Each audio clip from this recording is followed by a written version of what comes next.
The sun was high over the Wyoming plains when she fell, her dress torn, her leg bleeding, and no one in sight for miles.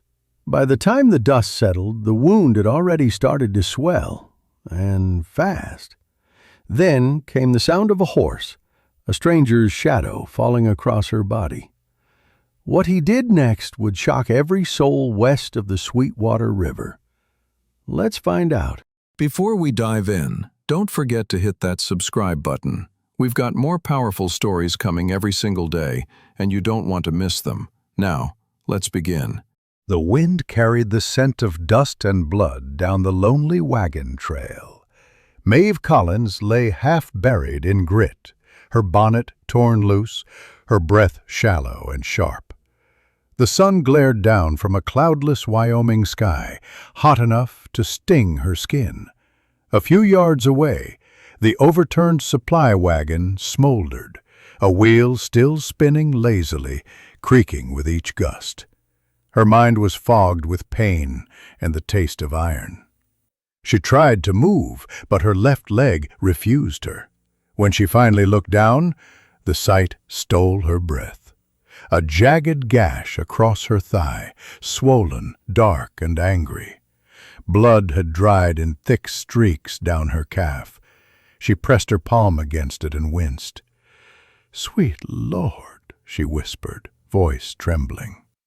The prairie stretched endless around her, silent, empty, cruel. Somewhere, far off, a hawk screamed, and the echo bounced against the hills. Her throat was dry as stone.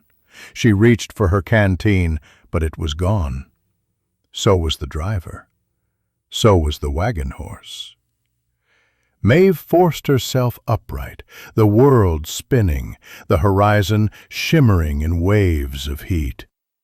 "Someone," she rasped, her lips cracked and bleeding. "Please." Her vision darkened. She sank back to the dirt, her heart hammering against her ribs. The wound pulsed again, tight, red, spreading fast beneath her fingers. Then, faintly, she heard it. The slow crunch of hooves on gravel.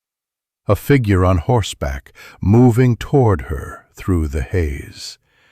Someone had found her at last, but when he saw what was happening to her leg, even he couldn't believe what he had to do next.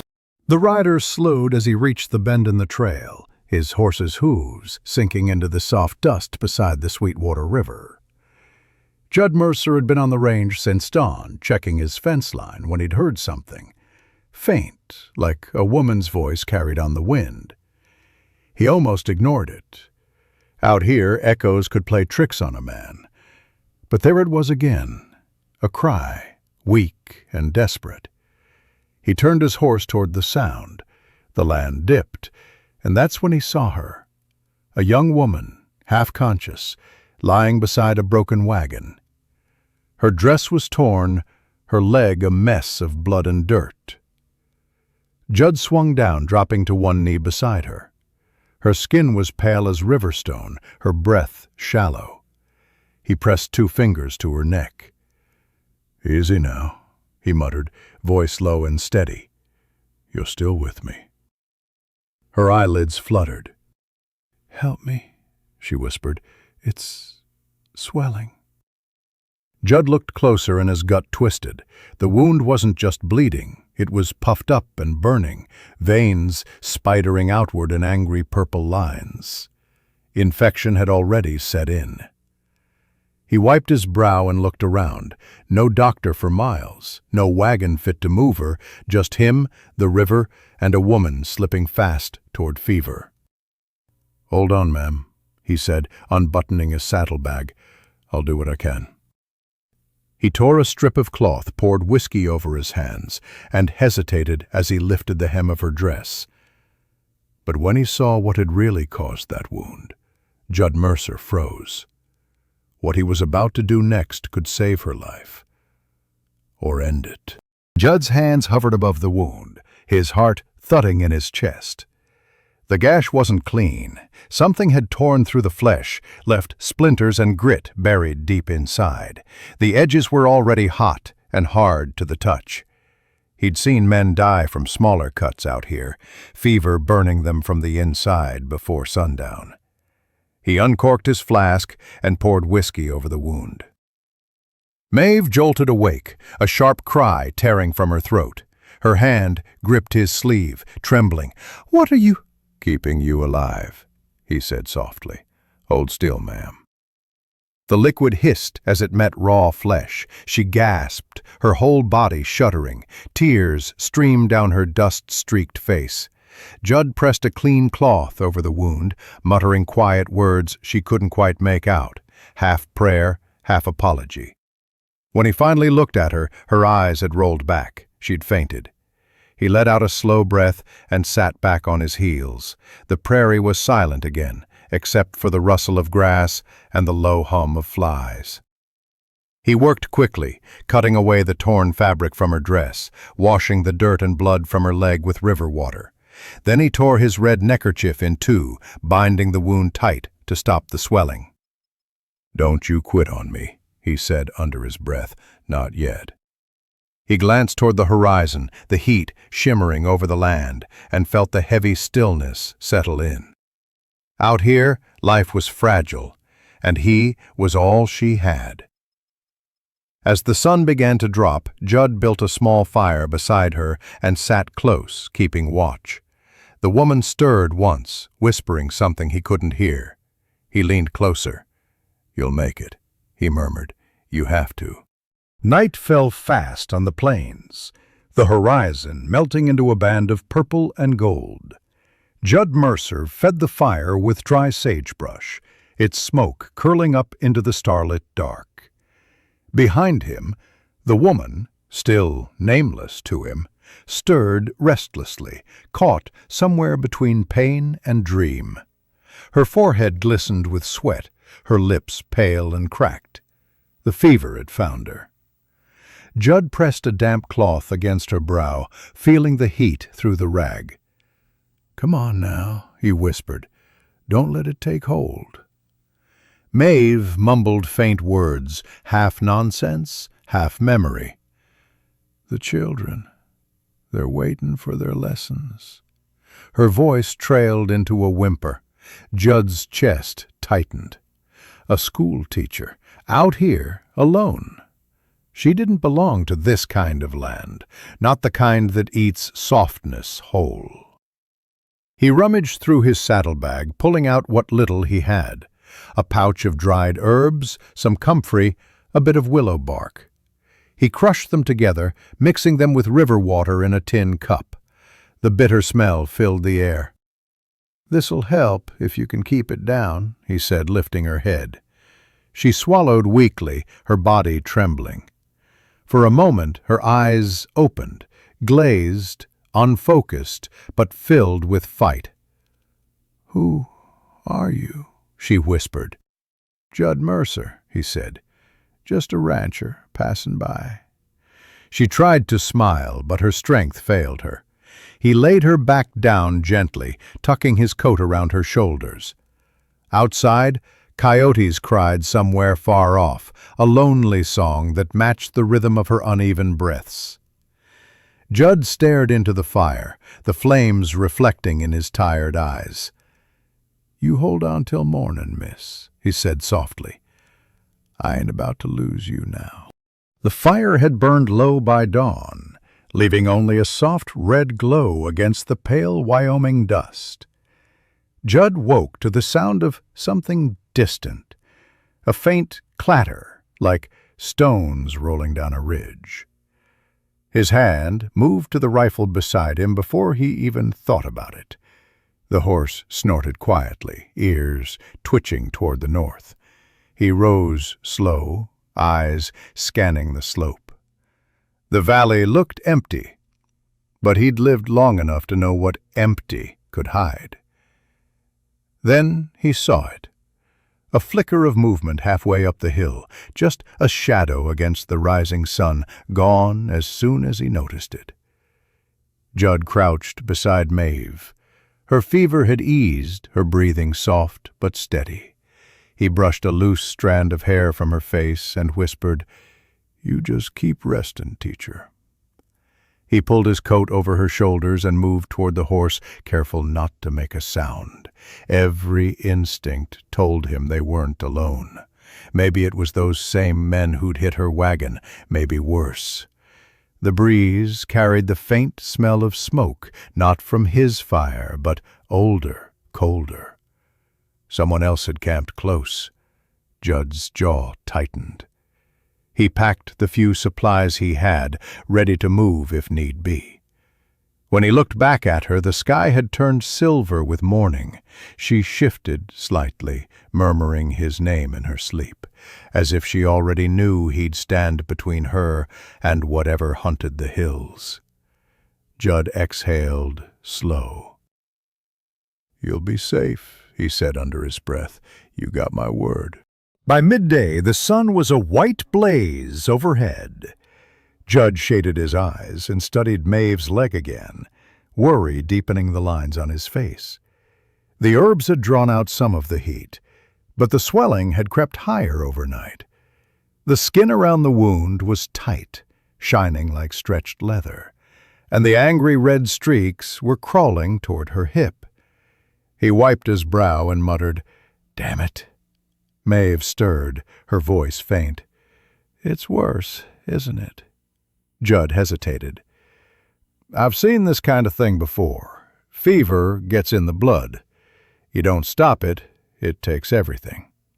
Her eyes fluttered open, dazed but steady. "Then do what you have to." He knelt beside her, his hands trembling just enough to betray him. "It won't be pretty, and it'll hurt." She gave a weak smile. "I've been through worse." He didn't believe that, but her courage made him move faster. Judd poured more whiskey into the wound, watching the infection ooze and pulse. It was spreading too quick.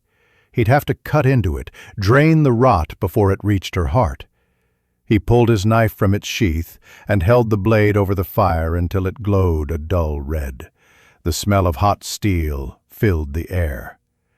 Maeve's eyes widened, fear flickering there, but she didn't flinch. "Stay still," Judd said quietly, voice rough with resolve. "This might be the only way to save you." Sectors the blade toward her skin, and what happened next would change both their lives forever. The air was thick with heat and smoke. Maeve gripped a handful of dirt as Judd pressed the glowing knife near her thigh. Her breathing came in short, panicked bursts, but she didn't cry out. Not yet. "This'll be over quick," he said, though he knew it wouldn't be.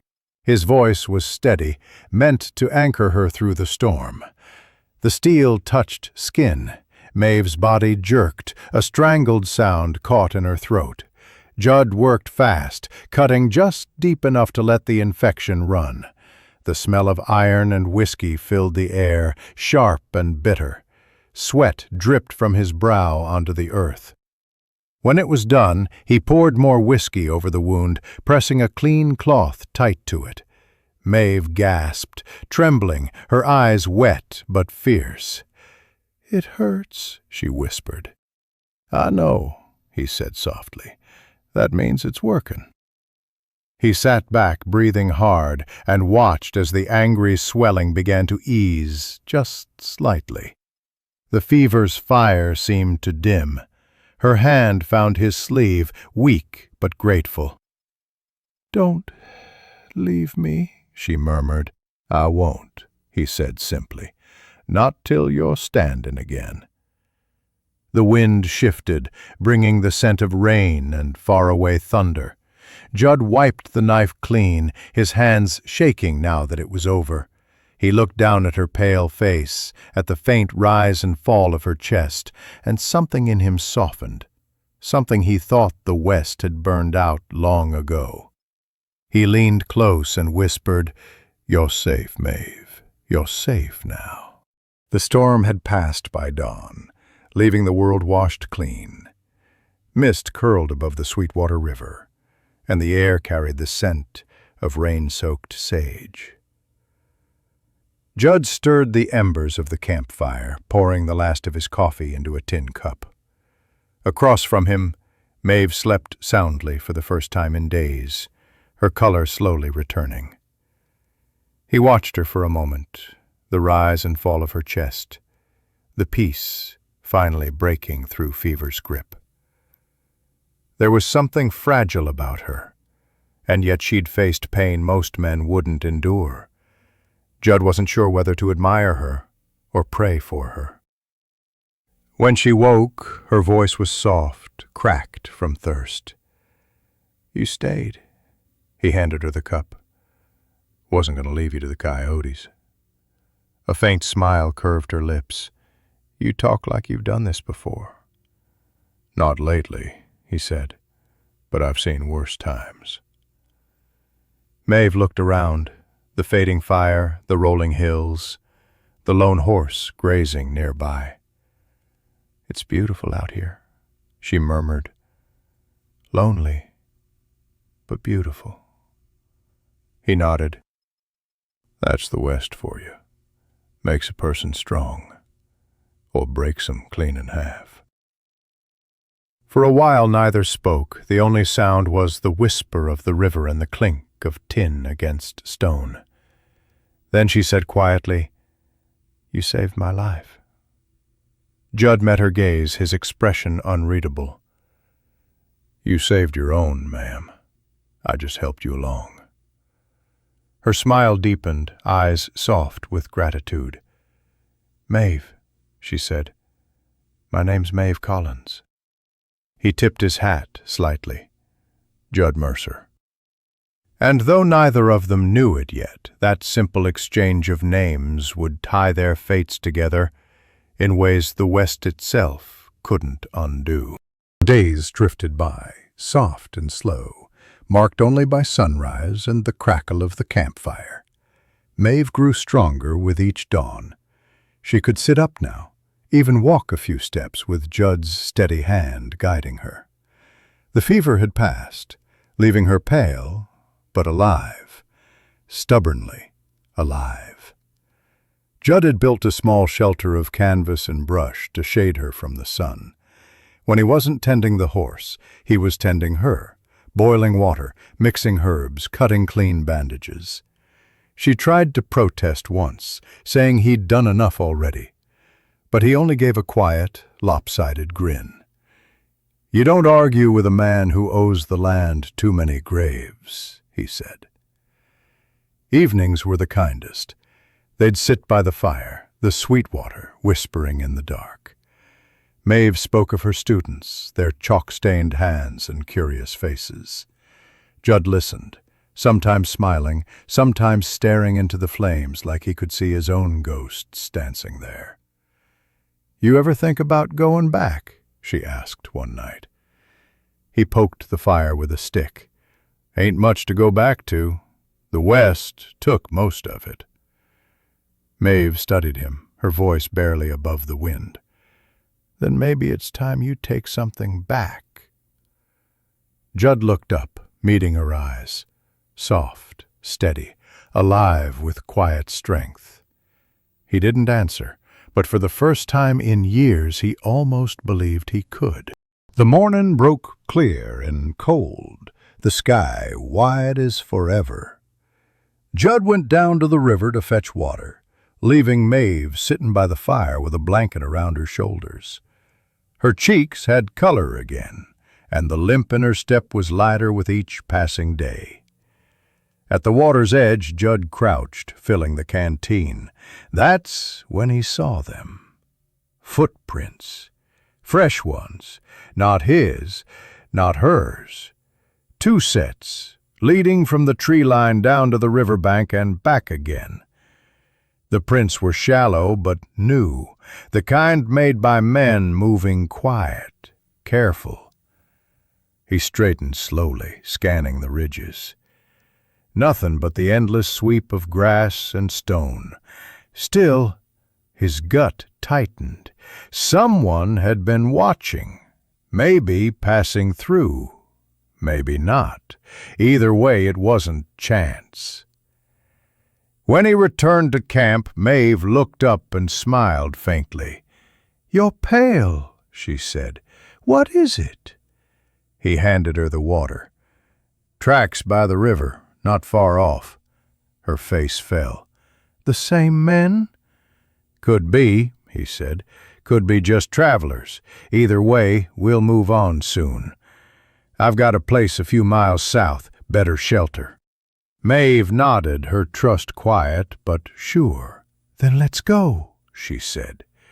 As Judd packed their things, he glanced back toward the river, the ripples glinting in the light, the footprints already half faded in the wind. But those prints weren't fading fast enough, and Judd Mercer knew the West had a way of bringing back what you thought you'd left behind.